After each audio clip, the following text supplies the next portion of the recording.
Ang paghahanda sa pagkuha ng kahon ng kasunduan.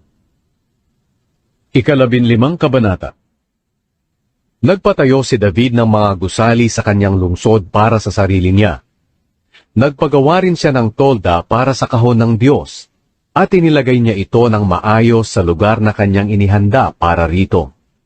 Pagkatapos, sinabi ni David, walang ibang tagabuhat ng kahon ng Diyos maliban sa mga Levita, dahil sila ang pinili ng Panginoon na magbuhat ng kahon ng Panginoon at maglingkod sa presensya niya magpakailanman.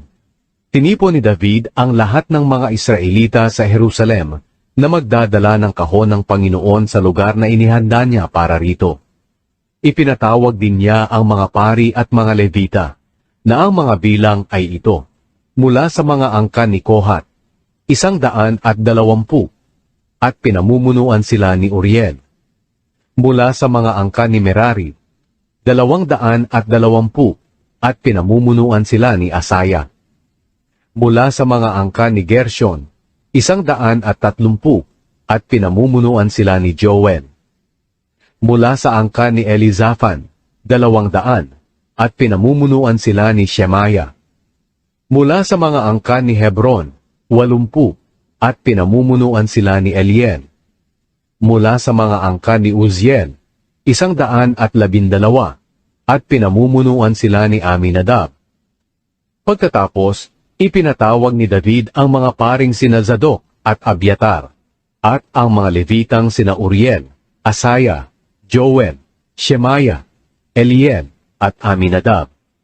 Sinabi niya sa kanila, kayo ang mga pinuno ng mga pamilyang Levita. Linisin niyo ang inyong mga sarili, at ganoon din ang mga kapwa niyo Levita, para madala ninyo ang kahon ng Panginoon, ang Diyos ng Israel, sa lugar na inihanda ko, para rito. Dahil noong una, hindi kayo ang nagdala ng kahon ng kasunduan. Pinarusahan tayo ng Panginoon na ating Diyos, dahil hindi tayo nagtanong sa Kanya, kung paano ito dadalhin sa tamang paraan. Kaya nilinis ng mga pari at mga Levita ang kanilang sarili, para madala nila ang kahon ng Panginoon, ang Diyos ng Israel. Pinagtulungang pasanin ng mga Levita ang kahon ng Diyos sa pamamagitan ng tupod, ayon sa iniutos ng Panginoon kay Moises. Inutusan ni David ang mga pinuno ng mga Levita na pumili ng mga awit mula sa kapwa nila Levita sa pag-awit ng masasayang awitin na tinugtugan ng mga lira, alpa at pompyang. Kaya pinili ng mga Levita si Heman na anak ni Joel, si Asaph na anak ni Berekia, at si Etan na anak ni Kusaya na mula sa angkan ni Merari. Ang piniling tutulong sa kanila ay ang mga kamag-anak nilang sina Zacarias, Jaaziel, Shemiramot, Jehiel, Uni, Eliab, Benaya, Maaseya, Matitaya, Elifelehu, Mikneya, at ang mga gwardya ng pintuan ng tolda na sina Obed-Edom at Jeiel. Ang pinagkatiwalaang tumugtog ng mga tansong pompyang ay sina Heman, Asaph at Etan. Ang pinagkatiwalaang tumugtog ng mga lira sa mataas na tono ay sina Zacarias, Aziel, Shemiramot, Jehiel, Uni, Eliab, Maaseya, at Benaya. Ang pinagkatiwalaang tumugtog ng mga alpa sa mababang tono ay sina Matitaya, Elifelehu, Mikneya, Obed-Edom, Jeiel, at Azazaya. Ang pinagkatiwalaang manguna sa pag-awit ay ang pinuno ng mga Levita na si Kenenaya, dahil mahusay siyang umawit. Ang pinagkatiwalaang magbantay ng kahon ng kasunduan ay sina Berekia at Elkana. Ang pinagkatiwalaang magpatunog ng trumpeta sa harapan ng kahon ng Diyos ay ang mga pari na sina Shebanaya, Joshaphat, Netanel, Amasai, Zacarias, Benaya, at Eliezer. Sina Obed-Edom at Jehia ay mga tagapagbantay din sa kahon ng kasunduan. Dinala ang kahon ng kasunduan sa Jerusalem.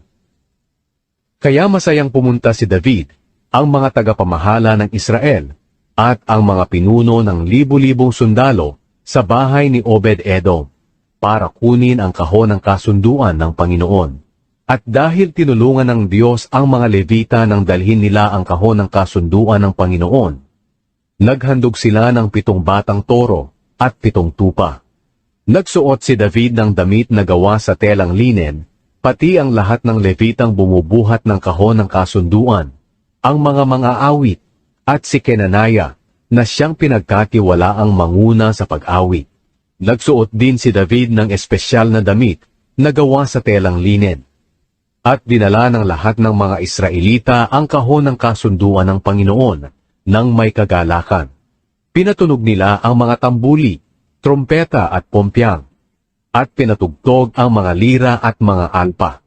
Nang papasok na ang kahon ng kasunduan ng Panginoon sa lungsod ni David, dumungaw sa bintana si Mikal na anak ni Saul. At nang makita niya si Haring David na sumasayaw sa tuwa, kinamuhian niya siya.